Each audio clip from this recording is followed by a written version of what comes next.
Yo, so what is going on, guys? It is your boy Squid here, and welcome to finally another Black Ops 4 Zombies video. And in this one, I'm going to be ranking every single perk in BO4 Zombies from worst to best, of course. So there are 18 total perks in this game, but I just want to disclaim, I just want to put it as a disclaimer here, I will not be including Secret Sauce because that just gives you a random perk out of course, the random other 17 perks in the game. So that one I just want to put out there is, of course, not going to be on the list because it's randomized.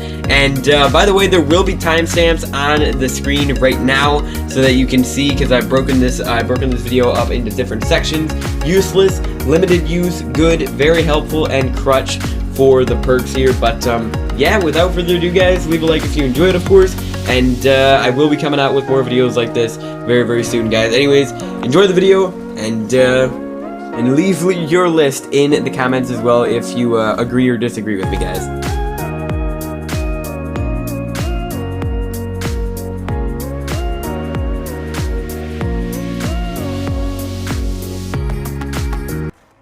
So coming in as the worst perk, in my opinion, in the entire game, guys, this is Blaze Phase. So this perk was introduced for DLC 4. It's the final perk that was introduced in the game alongside Tagged or Toten and Operation Dark Divide. And basically what this perk entails is to crouch, then uncrouch, to dash through enemies in a blaze of fire, killing and knocking them back, stay crouched to charge for more distance, and jump to cancel for more charge.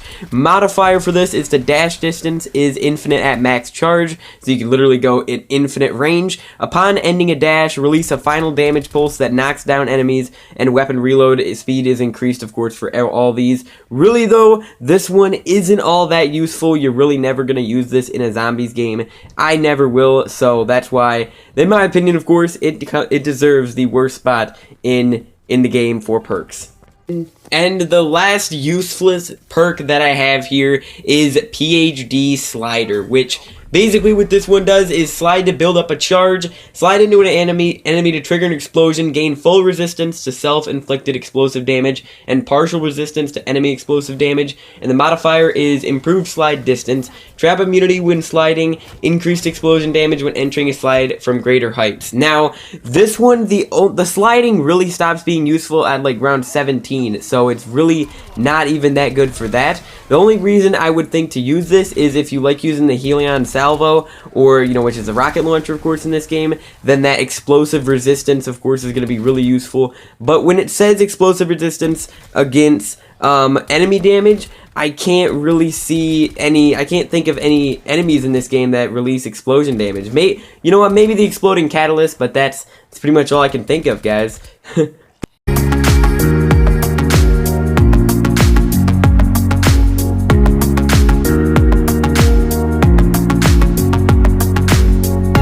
Starting with the limited use perks category, we have Blood Wolf Bite. So this was released in DLC 3 alongside Alpha Omega. So what this does is quickly inflicting a lot of damage, spawns a wolf companion that fights alongside the player, and its modifier is enemies killed by the wolf have a chance to drop a small amount of ammo, points, or full specialist power.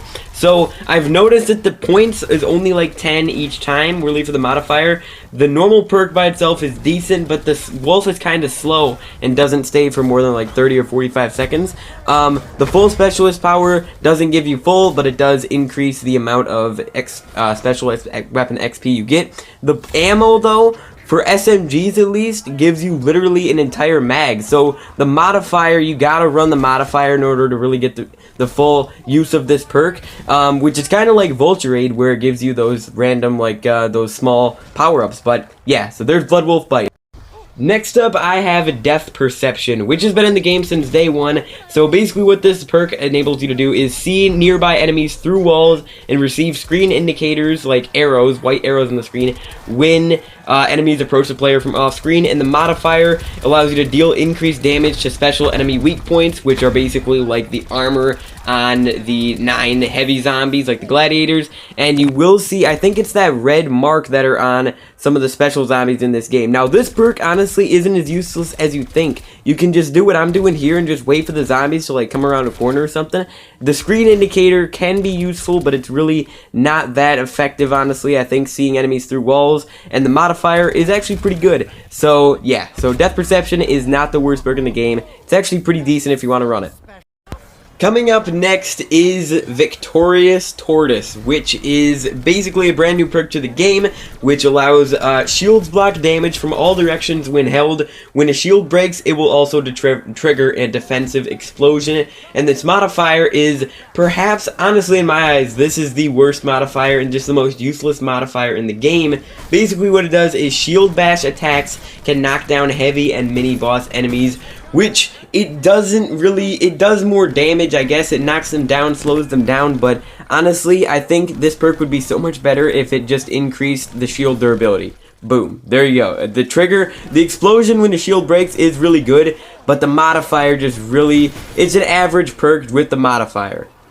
And for the last perk in the limited use section, I have Zombshell, which is released in DLC 2 alongside Ancient Evil here, which is in the background gameplay actually. So basic zombies have a chance to explode when killed, leaving behind a contamination field that slows enemies and increases damage dealt to them. Cooldown increases with each explosion but resets at the start of every round. Its modifier is players with the modifier are ignored by zombies while standing in the contamination field, which is basically like the Vulture Aid green smoke from Buried from Black Ops 2 Zombies. So this perk is limited. It's average at best. I actually do like using it because I think it of course increases that damage and it does slow down the zombies, but it's really not, it's not needed. That's the problem with it, is it's not too good. It's just an average perk. I do think it was a cool idea, especially the modifier. The modifier is really good, but I like the Vulture Aid idea coming back. But overall, I think it's just an average perk at best.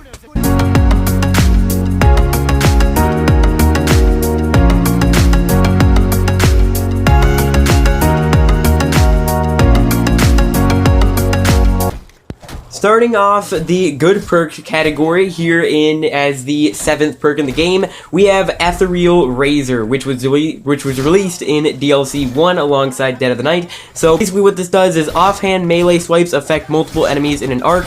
Offhand swipe and lunge give bonus damage and restore a small amount of health. And its modifier is offhand lunge attacks instantly kill basic zombies and do greater bonus damage to other heavy zombies and special zombies. So basically guys, this is of course, it makes your knife blue, which is also pretty cool, but this is just a melee perk. It's a really cool perk. There's actually an old perk that was supposed to be a real zombies perk called Bladerade, which would have been awesome if they would have changed that to this name, but I guess it wouldn't really have worked with the Chaos perk system. But yeah, this perk is really good actually, and it always kills zombies with that lunge attack, so I definitely like this perk.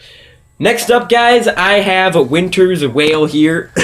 So basically what this does is it's basically the Widow's Wine of this game, if you remember that from BO3 Zombies. So getting hit by a melee attack while not at full health will cause a frost explosion that will freeze or slow zombies nearby. You can store 3 charges, so this will happen 3 times, and I think there's a charge or a cooldown in between. Actually, I'm not entirely sure. Let's see here. Yeah, there is. So it doesn't work like Widows where you can just get hit over and over. But the modifier basically is Frost Explosion. It triggers a slowing field around the player for a limited time and store an additional 4th charge. So although it's not as good as Widow's Wine it was in BO3, I think this perk could be made a lot better if you killed zombies and it restored a charge instantly and it was just kind of rare. That'd be cool, but this perk honestly isn't as bad as people make it out to be. It did get buffed not too long and not too many months ago, so it's a lot better than it was originally. Next up, guys, for the final perk in the good perks category, I have Stone Cold Stronghold, which is a brand new perk to this game, of course. So standing your ground creates a defensive circle which boosts damage and armor over time while inside. So it's basically this blue circle that you see right there. It's pretty cool actually, and this is basically a camper's perk. If you just want to camp, and then the modifier is enemies killed inside the defensive circle also boost damage and armor, of course. So you get more health while standing in the circle, and it also increases the damage done overall to zombies. So if you're going for, challenges, headshot challenges, or just, want some extra help killing zombies, some extra damage there, this is a really good perk and kind of works like double tap in that way. So that finishes off the good perks.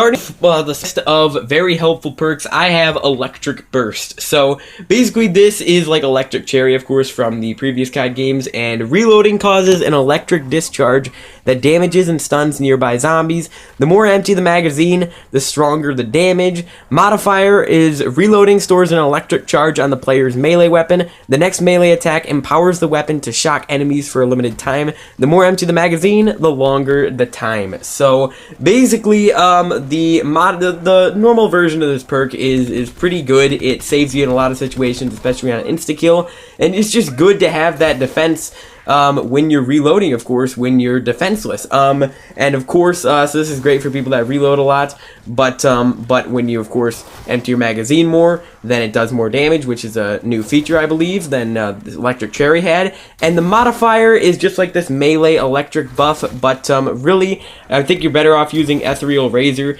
I don't recommend using this in modifier, but it's just a helpful perk to use normally.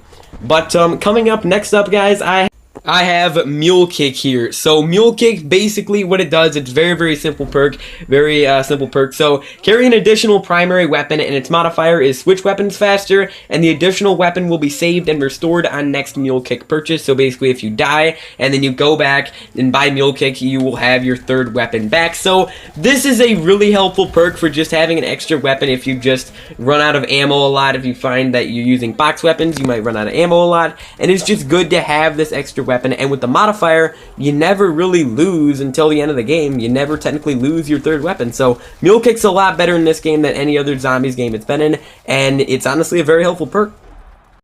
Next up, guys, I have the brown perk Bandolier Bandit, which basically allows you to carry increased ammo stock, which is basically what I've noticed. It's 2 clips for all weapons, and it might be more for like pistols and SMGs and stuff, but for ARs, it's just 2 extra clips and stuff like that, and it might only be 1 for LMGs and snipers. But modifier is the refill ammo of stowed weapons over from ammo stock over time. So basically, I show it in this gameplay right here. Once I get down to 20 shots in the ICR7, of course, it's coming up. But basically, well, the modifier with this allows you to, basically what it means by stowed weapons is right there. When you switch weapons and then you switch back to it, boom, I'm at 28 shots right there. So it is actually pretty quick.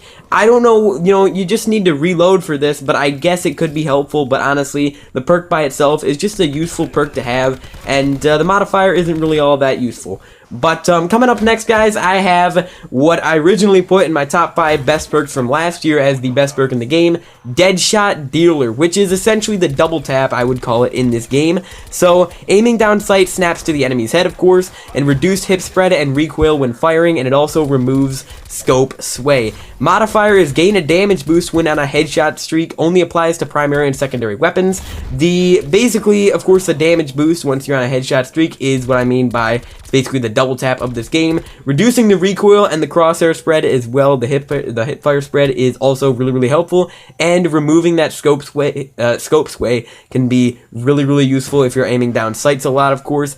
And just that classic aiming down sight, snapping to the enemy's head. There's so many headshot challenges in this game for like 3600 for like wall weapons in this game, which this perk is a godsend for doing those challenges and just getting headshots in general. And of course that gives you more XP and more points, but and just kills the zombies more effectively and faster. Anyways, so Deadshot Dealer right there.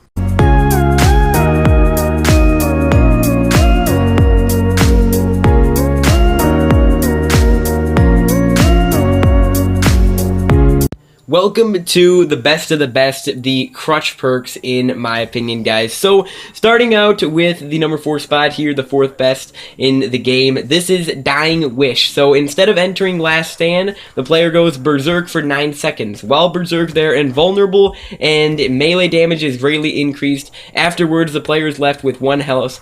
Cooldown increases with every use, and its modifier is player will receive full health when exiting or when no longer Berserk. Basically, right right after their berserk, they will have full health instead of 1 health. So basically, this makes you it just gives you an extra chance. Basically, you respawn, get back up with all your perks.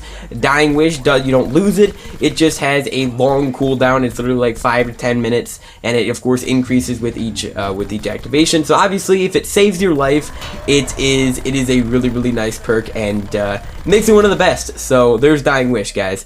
Next up, I have a staple of COD Zombies since Ascension. This is Stamina Up. So, costing 2,000 points, this yellow perk basically increases sprint speed and duration. Stamina of sprinting regenerates faster. So, basically, it's a sprinting perk. It's a movement perk. So, modifier is unlimited full sprint, and player can fire weapons while sprinting. So, that's also a really solid modifier, especially the unlimited full sprint.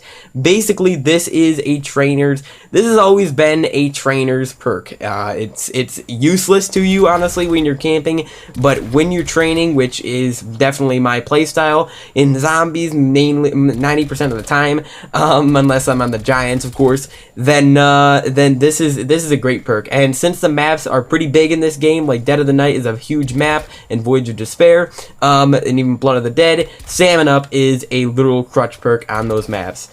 And next up, guys, I have Quick Revive. So Quick Revive doesn't work the same as the older COD games, besides reviving players faster, but it also allows shorter delay before regenerating health and increased regeneration rate. And its modifier is gain a sprint speed boost after health regeneration starts, and reviving grants both players full health and a sprint speed boost. So this just helps you move faster and is all about regeneration. And honestly, the base variant of this perk, the base version of it, shorter delay before regenerating health and increased regeneration rate, is extremely useful. And of course, in co-op, reviving players faster is going to be very nice. It revives players faster in about half the time, and the modifier is also pretty good as well, especially when you combine it with Stamina Up, like I was doing in this gameplay. I couldn't really get it to work too well, but yeah, so after health regeneration starts, that sprint speed boost with Stamina Up obviously is going to help you out a ton, because this is you move faster, you move so much faster, and it just gets you out of sticky situations. But finally, coming in at number 1, guys, the best perk, in my opinion, in BO4 Zombies, right there, is give it up for Time Slip. So, this is a brand new perk in this game. It's purple, of course. So, equipment cooldown rate increased, mystery box and pack-a-punch weapons appear faster, and greatly reduced trap and fast travel cooldowns, like the portals on pretty much every map, like Voyage of Despair and Classified and Blood of the Dead, and those like underground bits. And its modifier is special weapon charge rate and elixir cooldown rate are slightly increased, which helps out a ton because elixirs and special weapons are so useful in this game. And it's just an amazing perk to have for the box and for the pack-a-punch speed right here you're going to see in this gameplay. But anyways, I believe this perk is well deserving of the number 1 spot, and yeah, definitely tell me what you think of Time Slip in the comments. I think it's a great perk, guys. But that is going to wrap up the video. If you did enjoy, definitely drop a like, and tell me what you thought of this style of video. It really would mean a lot if you guys could drop a like on the video, and we could reach something like 3 likes or something, but obviously after I like my own video. But yeah, this is definitely a fun video to make. I had a lot of fun editing this. I actually looked forward to editing this and doing the voiceover, and of course adding the music. That was like a cool part, and also like the timestamps, like the parts in between all the clips. But yeah, I thought this was a solid list. I think this is pretty much the definitive list in my opinion, guys. But yeah, anyways, I will probably be doing wonder weapons next, actually, the same type of video in about a week or 2. So anyways, stay tuned for that. Have a great day, guys. I'll see you in the next one. Peace out, guys.